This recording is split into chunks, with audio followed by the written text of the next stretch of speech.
Hey guys, Bearded Herper here. Just wanted to let you know after the video about the update on Juggernaut's cage, there will be a short feeding video where he is eating live pinky rats. This is completely natural and just part of nature. So if you don't want to see it, there will be a brief pause at the end of the cage update. And at that point, you can go ahead and close the video if you don't want to see it.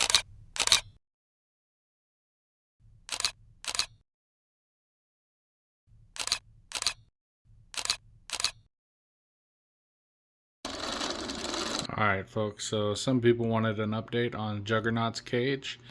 For those of you who don't know, Juggernaut is my male Sudan plated lizard. I've had him for about 4.5 years, I think, or no, just under 4 years now. Overall, I think I'm estimating he's right about 7 years old, because of the two owners before me had him for about 3 years total.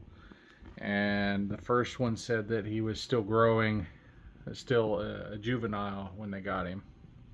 So anyway, this is his cage. It is 48 wide, 30 inches deep, and 18 inches tall.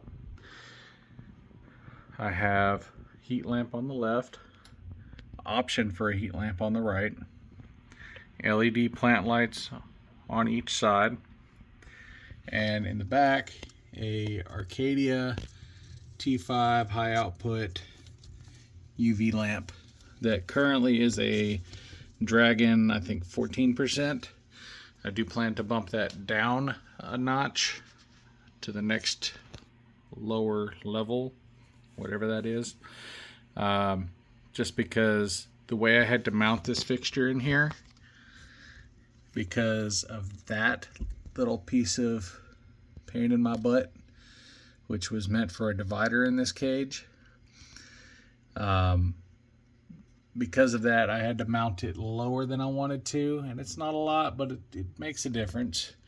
So I am going to lower that the UV bulb, lower the percentage of UV that I get out of it in any event. So since you last seen it in previous videos, the cage is filled in quite a bit. I've got all the pothos growing through the front here, and you can see it going up the side wall over there in the corner. It's all weaved in back there around this corner. We've got the spider grass, that's the main one, and then there's some little ones down in here. Water dish is just a shallow water dish. They don't need a huge, river or swimming pool. Just a spot of fresh water for access. And yes, there's algae in the bottom of that bowl. No, it's not because it's dirty. It's because of the bright LED plant lights that are over it, and the warm cage. It causes the growth of algae. That algae doesn't hurt him. I flush it out with fresh water every couple of days. So we have here, this right here is a gold stripe plant. It's considered semi-aquatic. I put it next to the water bowl because I do flush the water bowl out and that water runs into the soil, so this spot right in this area stays fairly moist. Then right there, that is a lucky stripe, or not lucky stripe, lucky bamboo cutting. It's living, but it's not really growing much. I've got a couple of snake plants over here. There's the ficus pumila, or dwarf ficus, or creeping fig, whatever you want to call it, all throughout on the right hand side of the cage. There's some little strips of it there. It's climbing the plastic.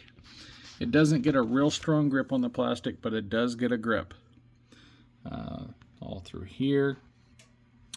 This cork bark is empty underneath, so if he wants to cool off, that's the coolest point in the cage. I've got some little potato plants here. These are just little potatoes that I had left over, and they started to get eyes on them, so I put them down there just to see what they did in here. And I had to cut this one on the right this morning because it was almost touching the ceiling of the cage. So I cut it back halfway, and I'm hoping that'll help the stalk thicken up.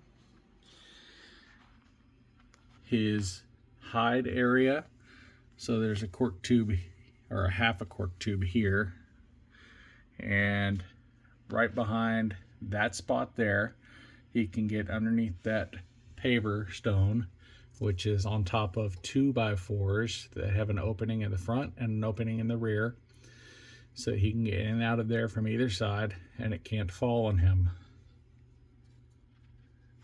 That basking spot gets to about 110 to 115 through the day. And this little cork bark here was just initially put there just to cover up the black plastic, but now there's a bunch of crickets in there because a few months ago I put a single female cricket from outside in here, and now I have thousands of little baby crickets, and as they get big enough to get noticed by him, he hunts them down and eats them. And at the same time, the ones that don't get eaten right away, they breed and produce a new group that again has a chance to grow up. There are little scraps of veggies that I put in here for the bugs, and he munches on them too. He doesn't really seem to bother any of the planted plants. Occasionally he'll dig one up if he's trying to find something, but I just put it back in. It's not a big deal. And that's pretty much it. Let me know what you think.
Too many plants I can't see.